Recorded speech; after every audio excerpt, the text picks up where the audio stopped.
兄弟姊妹，大家平安。今仔日是2021年5月初6。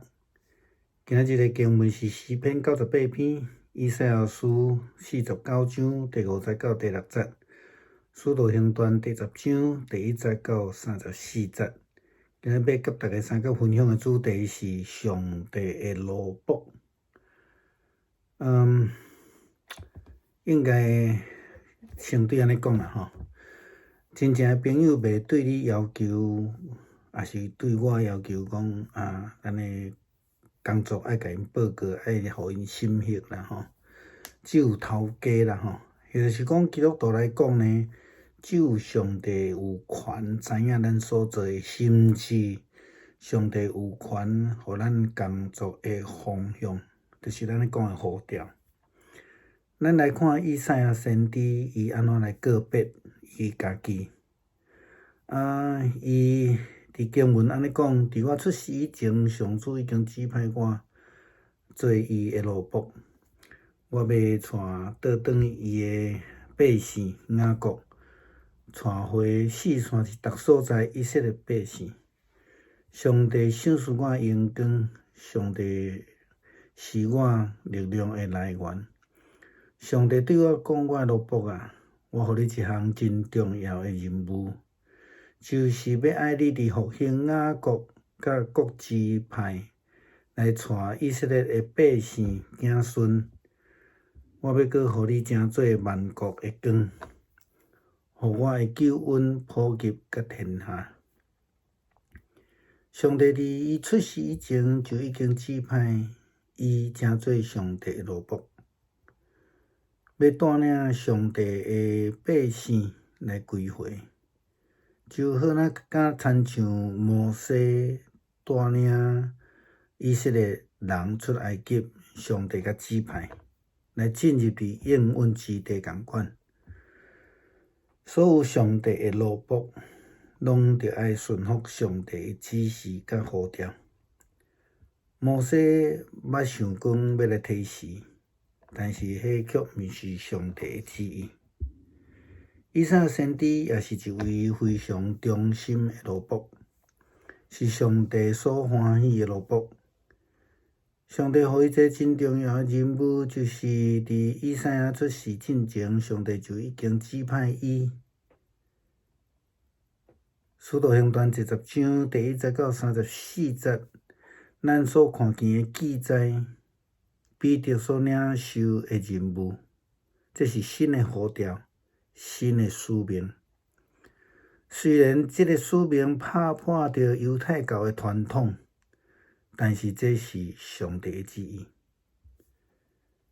上帝甲彼得的新的呼召，予伊的新的呼召，就是传福音予哥尼流。照圣经的记载，哥尼流是一位真慷慨的人。经文佮咱讲，伊特别是对伫宋乡的这个犹太人表现了真慷慨。毋过呢，伊毋是犹太人，伊是一位罗马的军官。也就是讲，是一个外邦人。咱拢知影，犹太人对外邦人是真无友善的啊！不但是法利赛人，不但是经学士，也毋简单犹太的祭司，就连耶稣基督这使徒嘛是安尼。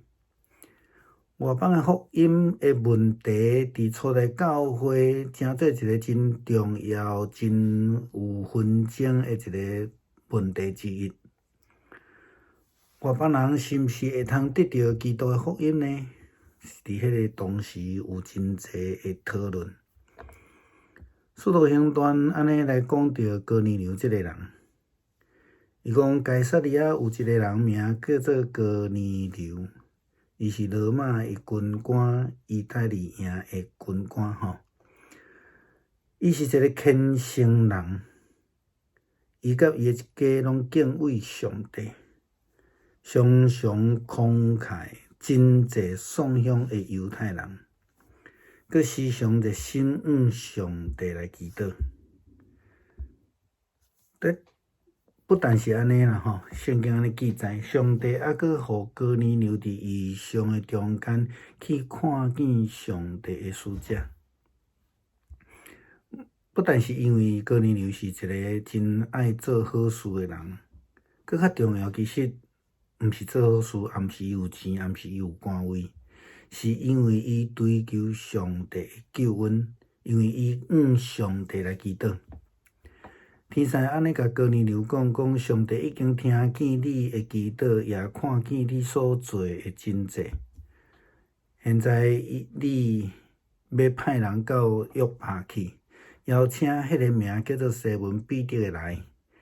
伊伫一个做皮的师傅西门的家咧做人客。西门的家就是伫海边。然后天使嘛去甲彼得显现。互彼得伫梦境的中间来看见异象。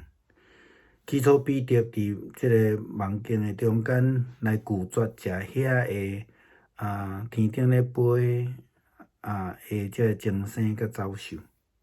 伊讲迄是无清气的物，但是上帝连续3摆互伊看到即个异象，并且领受着上帝的指示。上帝安尼甲伊讲彼得起来。抬来食，就是讲上帝的旨意是要将福音透过伊的奴仆彼得来传互外邦人，因为这个外邦人是追求上帝的救恩。倒转来思考根本的问题啦，到底什么人会当得救？什么人有权来做决定？或者是佫较简单来讲，用普通的话讲，什么人是头家啦？真明显的，彼得只不过是基督的门徒，虽然伊是12使徒的头，但是伊犹原是上帝的奴仆。既然是奴仆，就要接受主人的指示。上帝互彼得的异象，就是去关心哥尼流，因为上帝使者讲，上帝认为清气的，你袂当做是垃圾。亲像彼得家己嘛安尼讲，伊讲恁拢知，照阮的规矩，犹太人是袂当甲异邦的人、外族的人来交往，但是上帝已经指示我。毋通将任何人当作无清气，也是世俗化的。所以，当恁找人来邀请我的时，我就无有退示啊。这正是上帝奴仆应该要有的态度。跟对上帝带领的脚步，咱敢做会到？真侪时阵，上帝的旨意甲咱所要爱做的是相反的。咱是毋是愿意顺服，成做迄个真正的忠心的上帝奴仆嘛？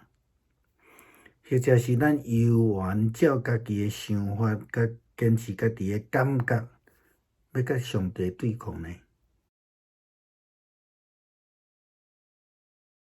弟兄姊妹平安，今天是2021年的5月6号。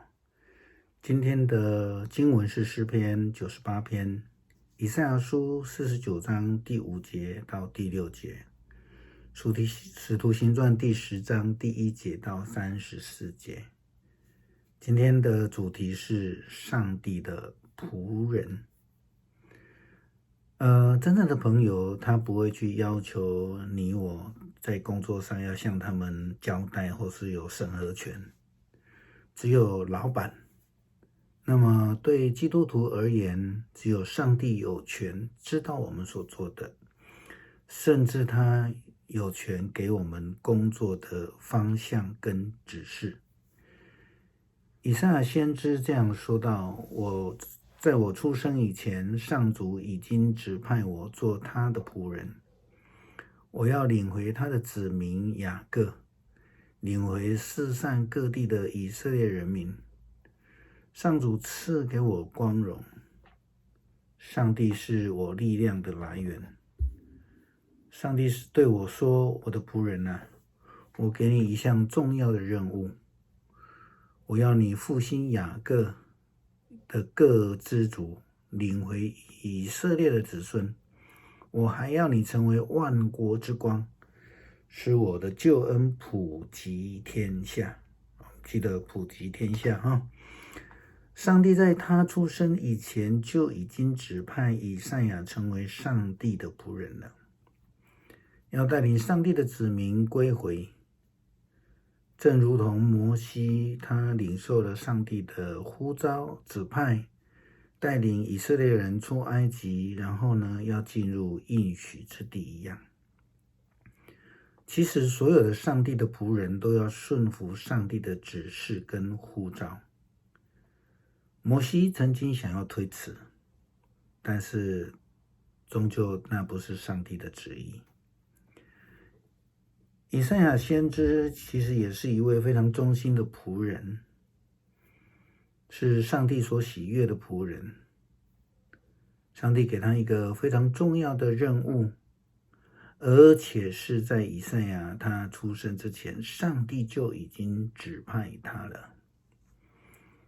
使徒行传第10章第1节到34节记载了彼得他领受了一个全新的呼召，一个新的使命。虽然这打翻了犹太教的传统，但是这是上帝的旨意。上帝给彼得新的呼召是传福音给哥尼流。根据圣经的记载，哥尼流是一位罗马的军官，他非常慷慨。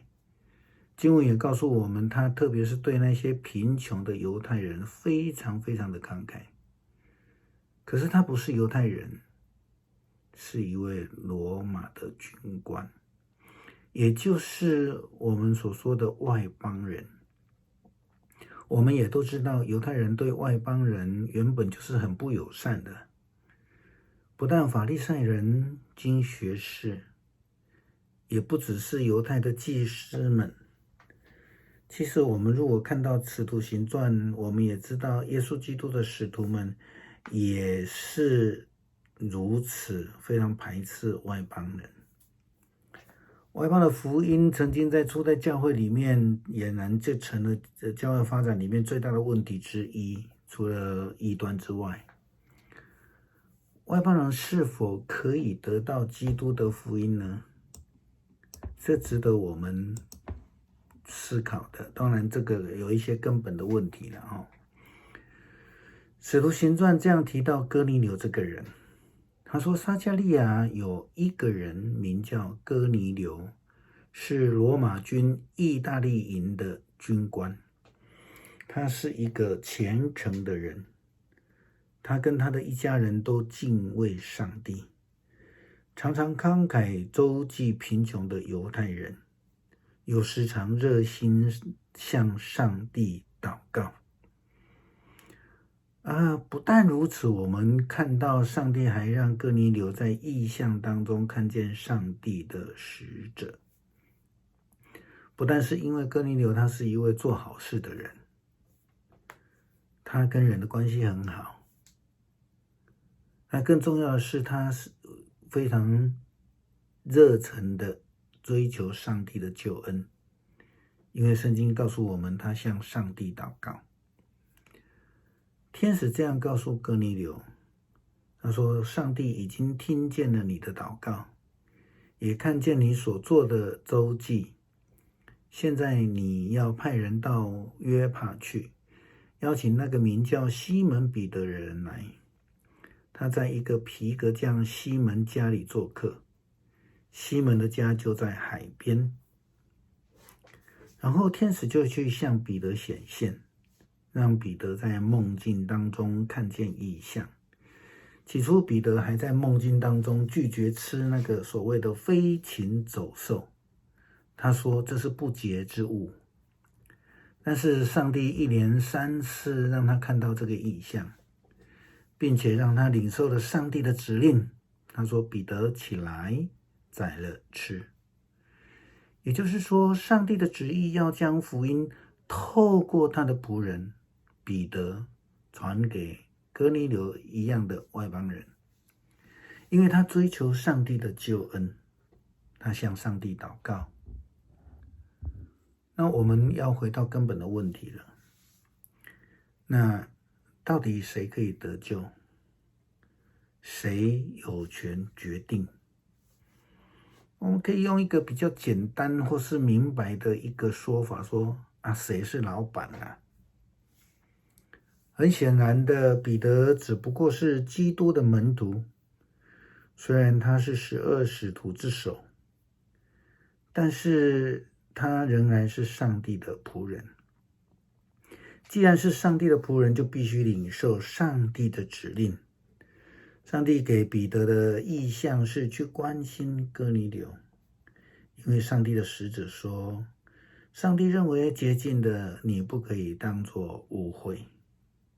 也如同彼得在后面自己说的，他说，你们都知道，按照我们的规矩，犹太人是不许跟异族人密切的来往，但是上帝已经指示我，不可以将任何人当作不洁净或是凡属的。所以当你们差人来邀请我的时候，我没有推辞就来了。这正是上帝仆人应该有的态度，跟随上帝所带领的脚步。我们真的做得到吗？很多时候，上帝的旨意跟我们的想要做的想法是相违背的。这个时候，我们愿意顺服吗？我们愿意成为忠心上帝的仆人吗？或者是我们仍然坚持自己的想法、自己的喜好、自己的感觉，然后选择跟上帝继续抗拒呢？